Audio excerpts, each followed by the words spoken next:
célébration, d'adoration, de louange. Et nous sommes venus dans ta présence. Nous ne pouvons pas partir d'ici sans écouter tes conseils. Utilise mes lèvres, ma voix, comme un instrument pour bénir quelqu'un. Si une âme est bénie en sérieux, Père, je te promets de te donner toute la gloire. Merci de nous parler. Et nous t'écoutons au nom de Jésus. Dis Amen. Dis Amen bien. Notre lecture sera très longue. Nous allons prendre dans 1 Samuel l'histoire de David puis de Goliath. Amen.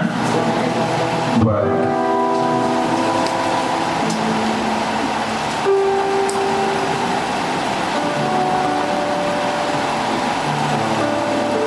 Je t'annonce que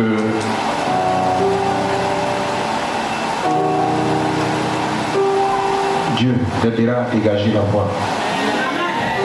Dis Amen. Dis, les adversaires tomberont au nom de Jésus. Dis, les adversaires tomberont au nom de Jésus. Dis, les ennemis tomberont au nom de Jésus. Alléluia. Gloire à Dieu. Prenons nos Bibles dans 1 Samuel 17.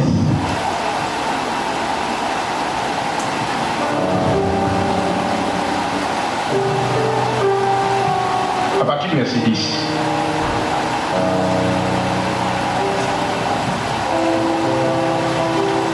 Samuel 17, verset 10. Et suivant, vas-y. Le Philistin dit encore, je jette en ce jour un défi à l'armée d'Israël. Donnez-moi un homme et nous nous battrons ensemble. Saül et tout Israël entendit ces paroles et il fut effrayé et saisi d'une grande frayeur. Dis avec moi une grande crainte. Dis une grande frayeur. Dis avec moi une grande peur. Dis peur. Continue. Or, David était fils de ce Déphratien. Dis avec moi, or. Or. Or. David.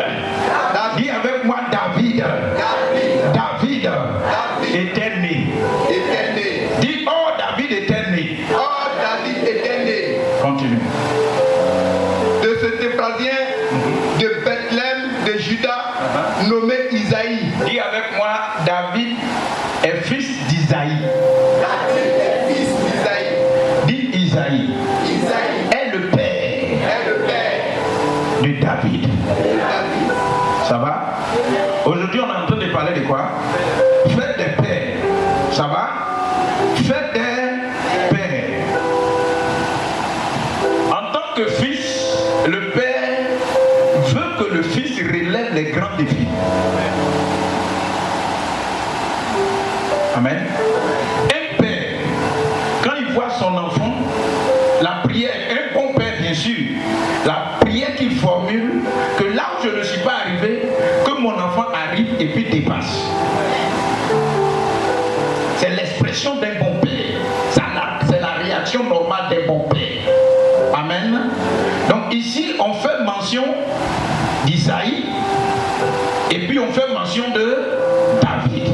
David n'est pas son seul fils. Isaïe avait plusieurs fils. Mais vous pouvez être plusieurs. Mais parmi plusieurs, il y a un seul qui peut relever la tête du père. Continue ma lecture. Isaïe, il y avait 8 fils. Ah! Dis, on était 8. On est 8 dans la famille. Papa a fait 8. Non, papa a fait combien? Vous avez combien? Tu vas calculer, hein, parce que c'est un bon africain. Tu vas calculer. Tu as combien? 9. Tu as dépassé Isaïe. On ne va pas dépasser Isaïe. Pour moi, nous on atteint on tend vers les 20, 22. Donc il faut multiplier Isaïe pour pouvoir voir. Voilà. Continue. Vous êtes Vous êtes combien? On a fait combien? On a atteint 20. Voilà, on se suit.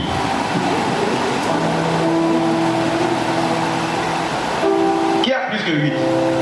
Dans sa famille, on ne peut pas faire plus que 8. Et je ne suis pas le seul. Là où on est là, je ne suis pas le seul. Continue ma lecture. Du temps de Saül était vieux, avancé en âge. Dis avec moi, Saül était le roi en ce moment. Tu comprends, non? Tu comprends un peu comment le schéma se présente, non? Saül était le roi en ce moment. Ça va? Bon, continue, sinon je vais serrer long. Donc j'ai décidé de ne pas être long. Vas-y. Les 3 fils aînés d'Isaïe avaient suivi Saül à la guerre. Le premier-né de ces 3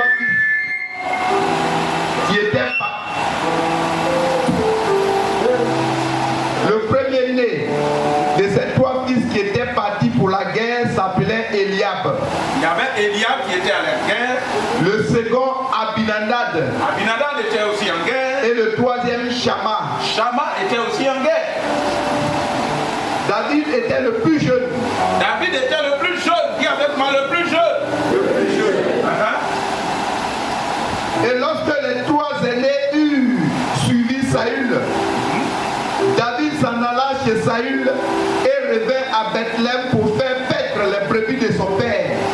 Dis avec moi, chacun a son travail. Moi, je suis derrière les animaux. Dis, je suis derrière les animaux. Les plus forts. Dis les plus forts. Les considérer. Les aimer. Les plus forts. Sont en guerre. Nous les plus faibles. Nous sommes derrière les animaux. Voilà. C'est ça qui est la vérité. Ça, c'est le raisonnement des hommes. Amen. Continue. Le Philistin s'abattait matin et soir. Et il se présenta pendant 40 jours. Dis avec moi 40 jours. Dis 40 jours. Et moi, fait combien de jours? Si c'est trop, c'est 31. Sinon, ça fait 30. C'est ça. C'est février qui est venu faire des trucs, mais on n'accepte pas comme ça. Mais le Philistin, il a dépassé 1 mois. Il fait quoi? Le Philistin fait quoi? Dit. Se présenta matin et soir. C'est-à-dire que le matin et le soir, le Philistin se présentait. C'est pas tous les Philistins. Il y avait un groupe de Philistins. C'était une armée.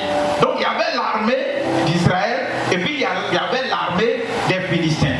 Mais maintenant dans l'armée des Philistins, il y a un.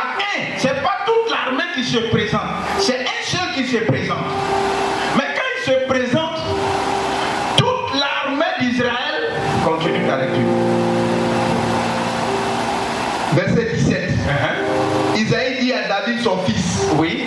Prends pour tes frères. Prends pour tes frères. Ce tefa de grains. Ce tefa de grains. Rôti et ses 10 pains. Si avec moi, prends la nourriture.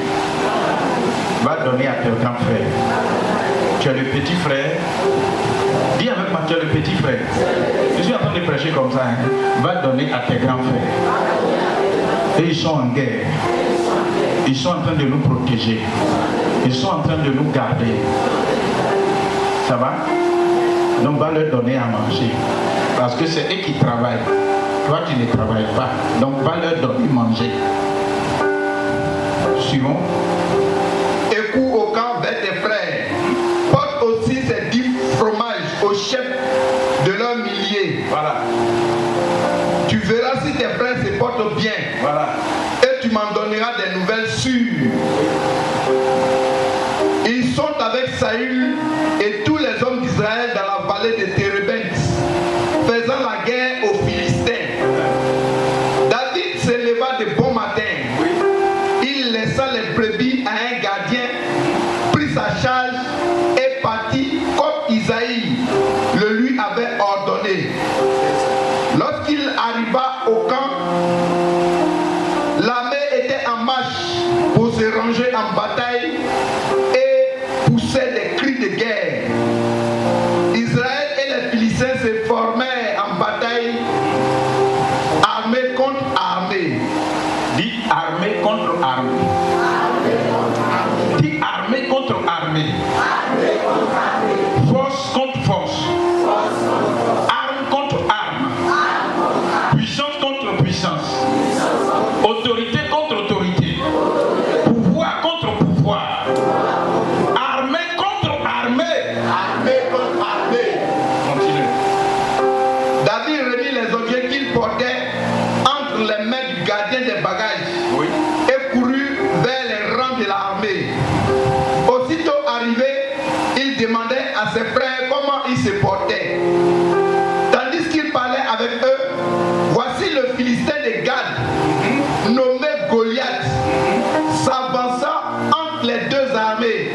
Hors des rangs des Philistins, il se tenait même, il tint les mêmes discours que précédemment, et David les entendit. À la vue de cet homme, tous ceux d'Israël s'enfuirent devant lui et furent saisis d'une grande crainte. Chacun disait, avez-vous vu s'avancer cet homme? C'est pour jeter à Israël un défi qu'il s'est avancé. Si quelqu'un le tue, le roi le comblera des richesses, lui donnera sa fille et il affermira la maison de son père. David dit aux hommes qui se trouvaient près de lui, que fera-t-on à celui qui tuera ce Philistin et qui ôtera l'opprobre de dessus Israël? Qui est donc ce Philistin, ce incirconcis pour insulter l'armée du Dieu vivant? Qui parle là? Qui parle là? David est parti pour faire quoi? Il allait donner quoi? D'accord. Et puis il entend quoi? Il entend insulter. Il entend quoi? Il entend qu'on est en train d'insulter. Il entend qu'on est en train d'insulter qui? Les armées de l'Éternel. Et qui insulte? C'est un incirconcis. Et quelle a été la réaction de David? Qui est ce? Qui est ce? Ça y est au tableau, ça y est à l'écran, mon frère. Qui est donc ce Philistin, ce incirconcis pour insulter l'armée du Dieu vivant? C'est ça.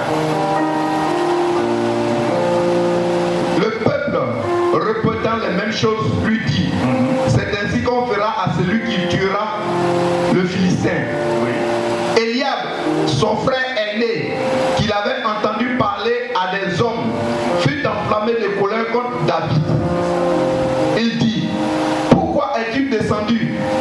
Et qu'as-tu? Qu'as-tu laissé ce peu de brebis dans le désert? Je connais ton orgueil et la malice de ton cœur. C'est pour voir la bataille que tu es descendu.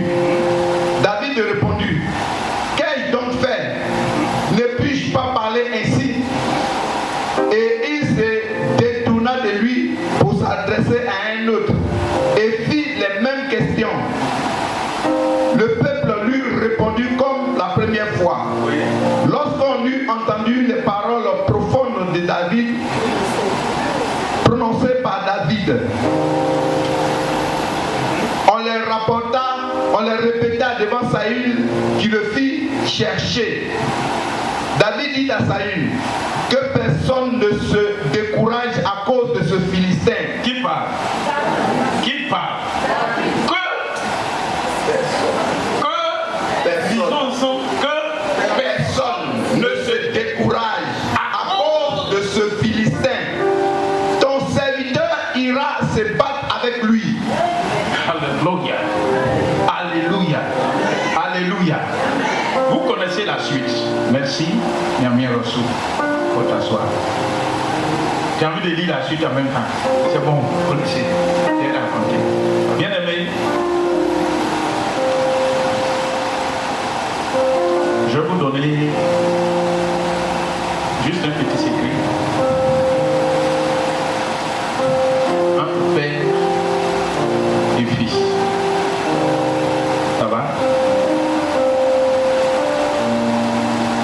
devez comprendre que quand Dieu a créé l'homme, il a créé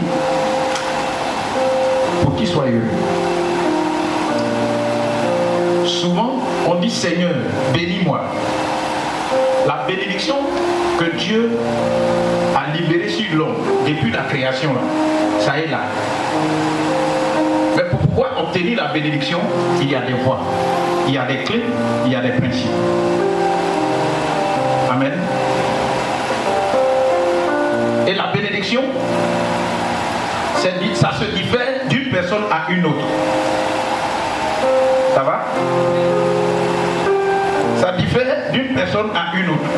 Vous allez voir que la voie qui va conduire à la bénédiction de la dame qui est assise, ce n'est pas la même voie que Dieu va utiliser pour bénir le frère, le diacre que voici. Ce n'est pas la même bénédiction, ce n'est pas la même voie que Dieu va utiliser. Toujours est-il qu'à la fin, la promesse que Dieu nous a faite, c'est que nous sommes sa créature, nous devons être bénis et il a libéré la bénédiction depuis la création. Quand il a créé l'homme et la femme, il dit, soyez bénis. Il est béni et il dit, la Bible dit, il est béni et il dit, soyez féconds, multipliez-vous, remplissez, assujettissez, a dit dominez. Donc Dieu a déjà mis tout ça en l'homme et devant l'homme. Mais pour que ces choses se manifestent, il y a des principes. Souvent, on a l'impression que l'âge est une bénédiction, c'est vrai. L'âge est une bénédiction, mais il y a certaines positions dans la société qui fait de nous des hommes bénis. Amen. Et il y a certaines actions que nous posons. Elles semblent être petites. Elles semblent être insignifiantes, peut-être devant d'autres personnes. Mais ça constitue une bénédiction pour celui qui reçoit ou bien celui qui l'accomplit. Ça va? Et voici, on parle de tout un peuple. On parle d'une famille, on parle d'un père et on parle d'un fils. Amen. On parle des Philistins, on parle du peuple d'Israël, mais quand nous revenons au peuple d'Israël, on parle de tout un peuple, on parle d'une famille, on parle d'un père et on parle de ses fils. Et parmi ses fils, il y a des gens qui ont un certain âge. Donc il y a des missions que le père leur confie. Et puis ils s'en vont pour accomplir la mission. Gloire à Dieu. Vous pouvez être 15 d'un même père. Vous pouvez être 20 d'un même père. Vous pouvez être peut-être 3 ou 2 d'un même père. Mais je voulais vous dire un secret. C'est que c'est lui qui est obéissant à son père à 99,99% de chances de réussir dans la vie. Celui qui est obéissant à son père à 99,99% de pouvoir réussir. Ton père peut ne pas réussir. Mais si tu suis ses paroles, si tu suis ses conseils, il y a 99% de chances de pouvoir réussir. Amen. Il y a des gens, tu peux leur confier une mission en tant que père. Ils l'accomplissent parce que c'est une contrainte pour eux. Il y a des gens, le père peut leur confier une mission. Ils l'accomplissent avec tout leur cœur. Et ils disent, il faut que je donne satisfaction à mon père. Amen. Il faut que j'honore mon père parce qu'il m'a fait confiance. Alléluia. La Bible dit que les aînés étaient au front Ils étaient en train de faire par là pour tout Israël. Ils étaient en guerre. Il y avait les Philistins. Et parmi les Philistins, pendant 40 jours, il y a un qui sortait. Ce n'est pas tout le peuple, ce n'est pas tous les Philistins qui sortaient. Parce que c'est armée contre armée. Ça va? Donc l'armée, les deux armées doivent s'affronter pour voir qui va gagner. Donc tous les moyens sont bons pour battre l'adversaire.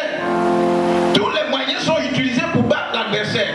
Et au sein de l'armée des Philistins, la Bible dit qu'il y avait un monsieur, sa corpulence, sa présentation nette, son physique est frais. Son physique est frais. C'est tellement impressionnant que même quand il se présente, le peuple hébreu est obligé de reculer. Quand il se présente, et puis il fait exprès, quand il sait que Israël doit avancer, dis à ton ami, dis touche son épaule. Dis quand Israël doit avancer, le Philistin se présente. Quand Israël doit avancer, dis-lui, quand Israël doit avancer, le Philistin se présente. Et puis Israël recule. C'est comme ça que ta vie est. Tu es un enfant de Dieu, tu es en alliance avec Dieu. Mais quand tu dois avancer pour faire des exploits, il y a toujours un adversaire qui se présente à toi. Il y a toujours une situation qui se présente à toi. Il y a toujours un Goliath qui se présente à toi. Il y a toujours un homme fort qui se présente à toi. Et quand toi-même tu te regardes, quand tu le regardes, tu sais qu'il n'y a même pas match, je ne peux même pas compétir. Bien aimé, je suis venu te dire, on n'est pas encore arrivé. Et pendant 40 jours, ceux qui sont au village, ils n'ont pas le rapport, ils n'ont pas les nouvelles de là-bas. Parce que le père de David lui a dit, va, donne-leur de la nourriture, et puis en revenant, viens me donner de leurs nouvelles. Ça veut dire que depuis le village, les gens n'ont pas de nouvelles de M. Cohen. Il est venu se battre à Midian, mais yo.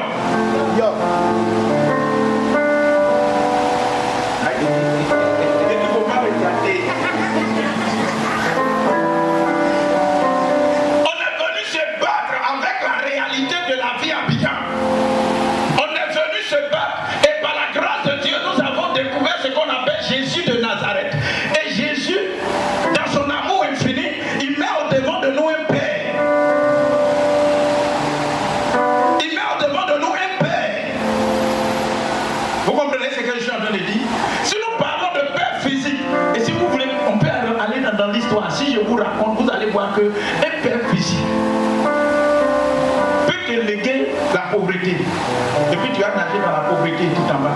Même tu es Abidjan. Il peut te léguer l'alcool. Et puis tu es Abidjan. Et puis tu es alcoolique. Il peut te léguer, comment? C'est quoi encore? On peut léguer quoi? Sorcellerie. Et quand tu es Abidjan, c'est sorcellerie que tu fais. Il peut te léguer chercher femme. Et quand tu es Abidjan, toutes les femmes que tu vas. Et à ta grande surprise, malgré qu'on te paye, chaque fin de mois, l'argent là, ça va à gauche, ça va à droite, ça va. Et puis après, c'est pour dire, je n'ai pas l'argent pour payer ma maison. Il faut faire attention. Amen.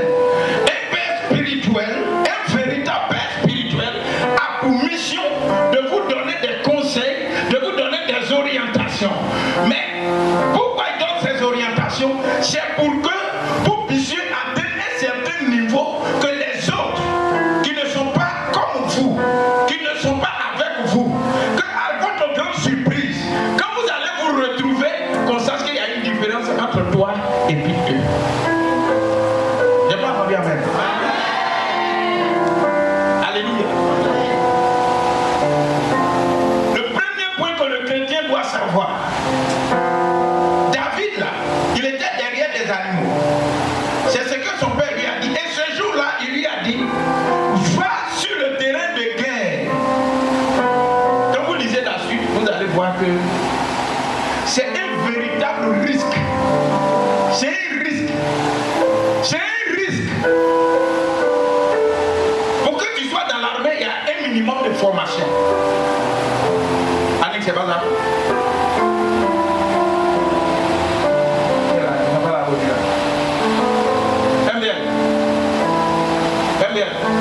Pour que tu sois dans l'armée, il faut un minimum de formation. Donc Eliab a été formé. Ces trois aînés ont été formés. Mais lui, est-ce qu'il a été formé? Il n'a pas été formé dans l'armée régulière. Lui, il était en route derrière les animaux. Son père l'appelle. Il dit, viens, on va envoyer nourriture.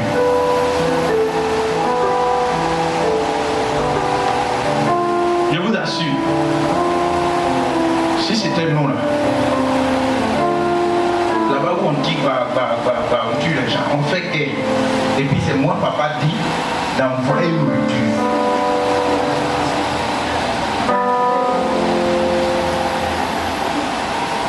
Là-bas où on fait guerre, je ne suis pas formé pour ça. Je ne suis pas allé à Torogué pour ça. Quelle est l'école encore qui forme? Je ne suis pas allé à l'EFA pour ça. Et puis on me dit d'aller donner nourriture là où on fait guerre. Papa, je comprends maintenant que tu ne m'aimes pas. Je comprends maintenant que tu ne m'aimes pas. Alors que c'est des voies que Dieu choisit, Dieu utilise pour élever certaines personnes. Quand un père te dit fais ça, bien aimé, ne vois pas le résultat et ne vois pas tout ce qui est danger. Tu peux le voir, tu peux penser à ça. Mais si tu te laisses dominer par ça, tu ne seras jamais élevé. Amen. David, il a été obéissant à son père. Donc, si tu prends note, tu vois, la première condition que Dieu lui-même a établie entre relation père et fils, c'est l'obéissance au père. Quand tu obéis, un bon père, je parle, je précise, parce qu'il y a des pères, et même là, ils sont volés. Il y a un monsieur au village, il est notable, il vole le mouton.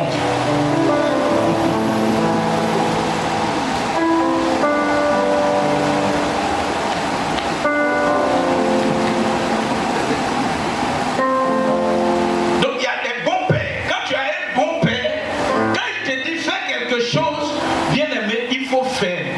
Première condition qui conduit à vaincre l'adversité. Et tant que tu n'as pas vaincu l'adversité, tu ne peux pas être élevé. Ça va? Je parle bien. Et puis je veux que tu écoutes bien. Le monde dans lequel nous sommes là, c'est un monde de combat et d'adversité. Ça va? Il faut que tu retiennes ça. Mais maintenant, dans ce combat-là, tu as un père qui va te dire, va là où on fait guerre. Toi-même, tu sais que tu fais ta guerre, non? Regarde par exemple, je suis avec toi. Et tu me connais. Tu me connais un peu. Mais tu ne me connais pas tout. Voilà, tu me connais un peu. Je dis, bon, Diak, c'est vrai qu'on est ensemble. Je ne te dis pas de laisser ton travail. Mais le petit temps qu'on a passé ensemble, en matière de prédication, il n'y a rien. Tout va bien. Donc, à partir d'aujourd'hui, je veux que tu ouvres une cellule là-bas. Et puis, je t'annonce que dans 2 ans, dans 3 ans, ça sera une église toute faite. Quelle sera ta réaction?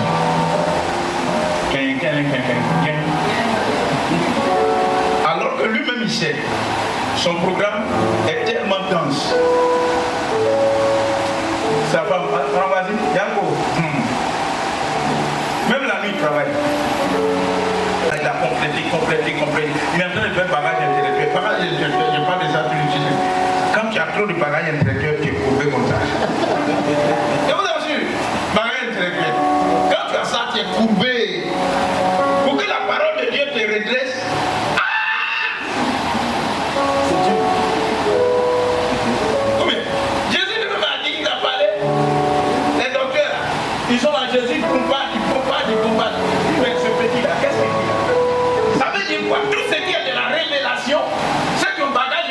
ne comprennent pas.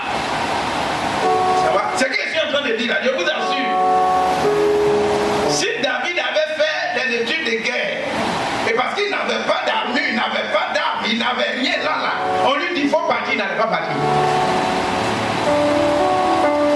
Mais il n'a pas ça, les choses spirituelles, c'est tellement bizarre. Pour pouvoir les obtenir, il faut être un fou. Tu fais comme un fou. J'ai dit, il faut être un fou. Arrivé là-bas, ils m'ont dit, les pasteurs qu'on a dit d'être fou. Non, non, je n'ai pas dit ça. Il y a des chrétiens là, ils entendent tout à l'envers. Ils entendent tout à l'envers. Bien aimé, pour que nous soyons bénis, nous devons être obéissants à la voix du Père. Souvent, nous-mêmes, nous nous mettons en retard. Nous-mêmes, nous nous mettons en retard. Souvent, nous-mêmes, nous nous mettons en retard. Sinon, depuis la création, la bénédiction est déjà relâchée. Le travail est déjà relâché. Le mariage est déjà relâché. Il dit remplissez la terre. Ça veut dire quoi? Tout est déjà relâché. Mais pour pouvoir voir ça, il y a des principes, il y a des conditions qui sont rattachées à ça. David n'avait pas fait guerre, mais il a obéi à son père. Prends nourriture, nourriture. Je m'en vais donner. Et il arrive sur le champ de bataille. Il y a un événement qui se produit. Dis avec moi événement. Dis avec moi situation. Dis avec moi opportunité. Ce qui manque aux chrétiens, c'est le discernement des opportunités que Dieu a mis au devant d'eux. Ce qui manque aux chrétiens d'aujourd'hui, c'est les opportunités que Dieu leur offre. Ils croyaient que l'opportunité, ils vont se retrouver tout d'un coup devant un sac d'argent. Ils croient que l'opportunité, la porte de la primature va leur ouvrir comme ça facilement. Ils croient que pour les opportunités, un jour à la salle va les appeler au téléphone pour dire non, j'ai besoin de toi. Dame demandait j'ai besoin de toi. Ça peut être possible. Hein? Bon, comme tu en robe, peut-être que ça peut aller.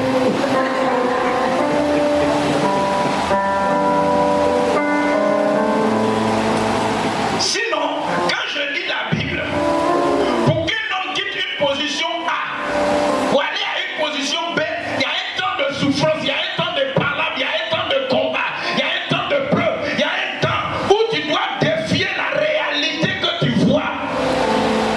Parce que derrière la réalité, la vérité va se révéler.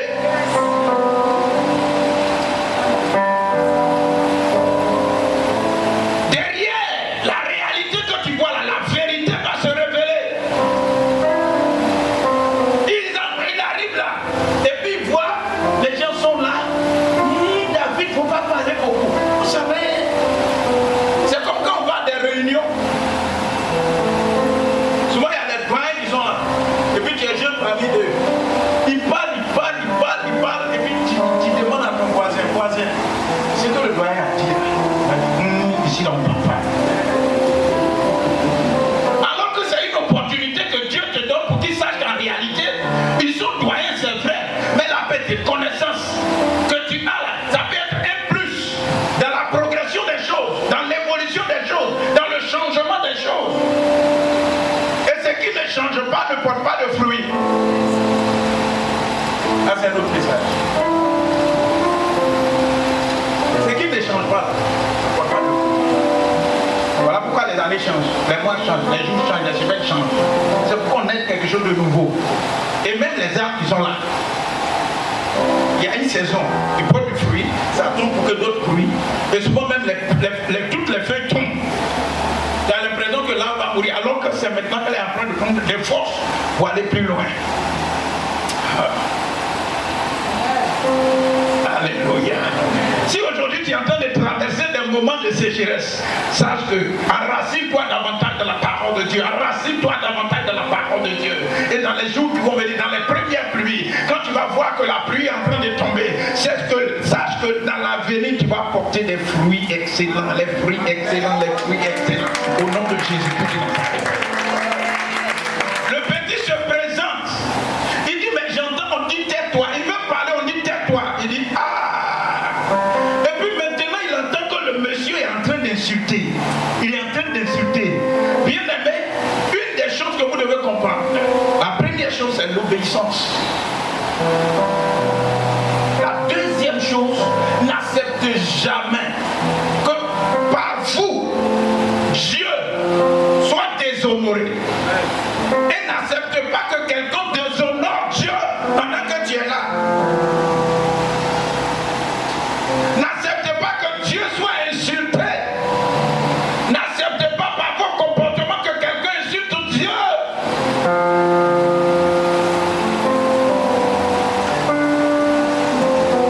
Vous me comprenez? Vous me comprenez? Il entend le monsieur en train d'insulter Dieu. Il dit, mais je ne peux pas comprendre. Il y a des gens qui sont formés dans l'armée. Ils sont là pour nous défendre. Ce Goliath-là, pourquoi il insulte Dieu comme ça? Et puis les gens ne réagissent pas. Moi, quand j'ai parlé, on dit tais-toi. Souvent, il y a avec ma opportunité. Il se renseigne, il dit, mais moi, on dirait lui là, de toute façon je le vois, j'ai Jésus avec moi. J'ai Dieu avec moi. Lui là, c'est un Philistin. On m'a raconté que depuis toujours les Philistins sont nos adversaires. Mais chaque fois qu'on s'appuie sur l'Éternel, qu'on s'engage, il nous donne toujours la victoire. Donc ce monsieur-là, je vais l'affronter. Bien aimé, aussi longtemps que la situation, tu vas la voir. Et puis tu ne vas pas l'affronter. Tu ne pourras pas avancer. On dit qu'Israël veut sortir et puis le Philistin se présente. Et puis pendant un jour, 2 jours, jusqu'à 1 mois et demi. Ça fait 41 mois, 10 jours, si on veut compter comme ça. Et c'est là que David est arrivé. Quand David est arrivé, il dit, on lui a donné habit de guerre. On lui a donné habit de guerre. Il est là, il dit non. Habit de guerre là, il ne peut pas. C'est trop lourd pour moi. Bien aimé. Ce que vous savez faire là, c'est vrai, les gens peuvent vous aider, mais comptez sur la grâce que Dieu vous a donnée, sur le don que Dieu vous a donné. Sur le don que Dieu vous a, comptez sur ça, vous allez voir que Dieu va vous élever. Il dit, derrière les animaux de mon père, je suis seul là-bas. Quand les lions viennent, je les affronte. Les tigres viennent, je les affronte. Les ours viennent, je les affronte. Et puis j'ai toujours la victoire. Lui là, il est homme. Il a fini avec lui là. Dis avec moi, il a fini avec lui. Regarde, je vais te dire. Dans le monde spirituel, c'est comme ça que les choses se présentent à toi. Dans le monde spirituel, c'est comme ça que les choses se présentent à toi. Lorsque Dieu veut que tu avances, il y a toujours un blocage. Il y a toujours une opposition. Il y a toujours quelque chose qui se présente à toi. Mais ce matin, je dis, même quelle que soit sa grandeur, quelle que soit sa corpulence, quelle que soit sa hauteur, quelle que soit sa taille, lève-toi et affronte-le. Lève-toi et affronte-le. Lève-toi et affronte-le. Troisième chose, si tu veux réussir dans la vie, n'aie pas peur de prendre des initiatives.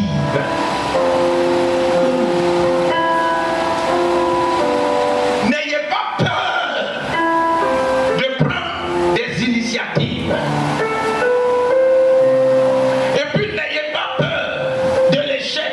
Tu peux échouer une fois. Ça j'élargis. N'ayez pas peur de prendre des initiatives. Quand tu prends les initiatives, puisque tu ne maîtrises pas, on peut te bombarder pour un temps.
fait ça.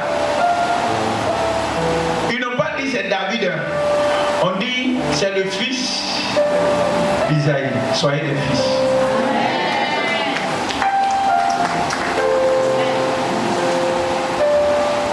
La victoire de l'enfant. Voilà pourquoi le nom que nous portons là. Souvent il y a le nom du Père. Quand tu fais bon, tu fais avec ton Père. Quand tu fais mauvais, tu salues le nom de ton Père. Ça va? Est-ce que quelqu'un me suit? Mon micro a changé, hein? Le son a changé. Heureusement que c'est fini. Bon, j'ai fini de prêcher, je prête. Combien de continuer? Non, c'est fait de faire.